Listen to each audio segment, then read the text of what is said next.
কয়েকদিন ধরে এই বৃষ্টির জন্য কিন্তু খুব সমস্যা বাড়িতে, যত জামা কাপড় ছিল আর এদিকে এই খেসারি কড়াইগুলো না খুব পোকা লেগেছে। রোদ বেরোনোর সাথে সাথে আমি আর মা মিলে খেসারি কড়াই মুগ কড়াই সবগুলোকে রোদ্রের উপর দিয়ে দিই।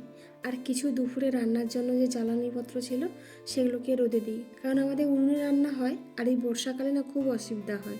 তার জন্য জ্বালানিগুলোকে না একটু ভালো করে রোদে দিয়ে রাখলে রান্নার নিজের খুব সুবিধা থাকে। মাম্মা মামের খাওয়ার জন্য একটু সকালে ডিম ভেজে দিয়েছিলাম।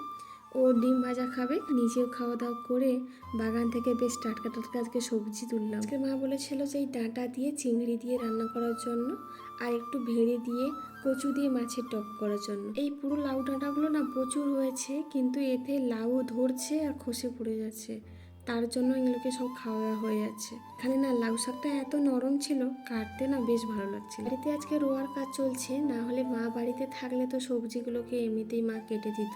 সোনাইকে ওর বোমার বাড়িতে রেখে দিয়ে এসে আমি এখানে রান্নার জন্য মাছটাও কেটেছি, তার সঙ্গে শাকসবজিগুলোও কাটা হয়ে গেছে। এরপর উনুনটা ধরিয়ে দেব, কারণ মা বাবা আস্তে আস্তে যদি দেরি হয়ে যায় তাহলে আবার রুইতে গেলে অনেকটা দেরি হয়ে যাবে। এত রোদ বেরিয়েছে, ওই জামা কাপড় কাচাকুচি করতে খেসাই ডাল মেলতে গিয়ে না ওই জন্যই দেরিটা হলো। আর এদিকে দেখছি আবার মেঘ ঘুরঘুর করছে, তাই খুব তাড়াতাড়ি করে রান্না করার চেষ্টা করছি যাতে গিয়ে জিনিসপত্রগুলো গোছাতে পারি।